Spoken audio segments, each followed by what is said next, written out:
on the phone. Good evening, you're on the air. Hello, Mr. Cooper. Yes, sir. I'm calling from Australia. Oh, well, good. Hi. Yeah, and I've been listening to the Patriot Networks over the internet for probably about 3 or 4 years. Uh-huh. And often they say things which, like here in Australia, like living here, we know better than you guys over there. Oh, they say a lot of things about Australia that are not true, don't they? Yeah, like U.S. military kicking indoors to search for guns over here. I know, I remember that when I exposed it as bullshit on this broadcast. Yeah, couldn't be further from the truth at all. Yeah, I know. And like you can still obtain a lot of the weapons over here if you live out on property. Sure. And like, yeah, there's a thriving underground in weapons too. Yeah, you better believe it.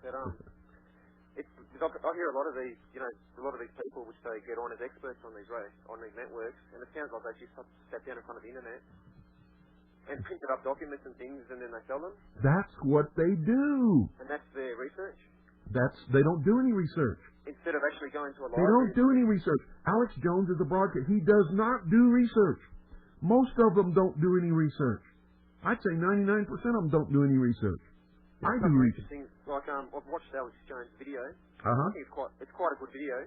Yeah. A lot of the stuff that's in it. Uh-huh. But is it all true?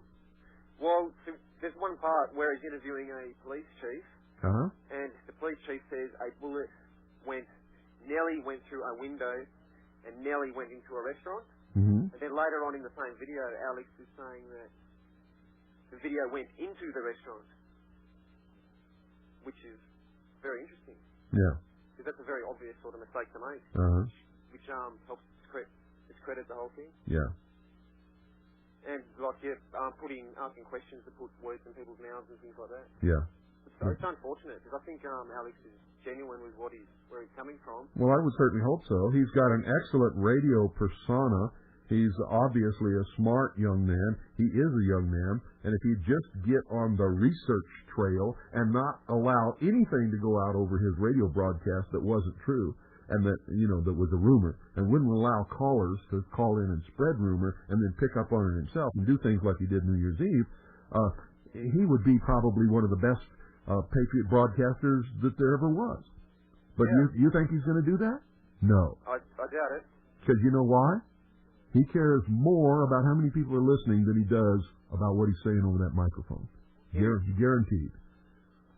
The unfortunate thing, I think, is that if the Patriot community really did document everything, they'd be formidable. Absolutely. That's what I've tried to do over the years. And I've done it. I have done it. And I'm the only one so far who has ever done it. Yeah, well, I'm listening to you on the internet today, and it's very lucky over this country to get your show on the internet because the shortwave signal doesn't reach you. It took a long time. Yeah, and I've been listening to you probably for about 3 years now, just through people putting it up on the internet, and used to be able to get it over shortwave a little bit. Well, we used to be on satellite. We used to be on some of the most powerful shortwave stations in the world, but for various reasons, mainly because I do document and prove what I say. We were forced to leave every one of them.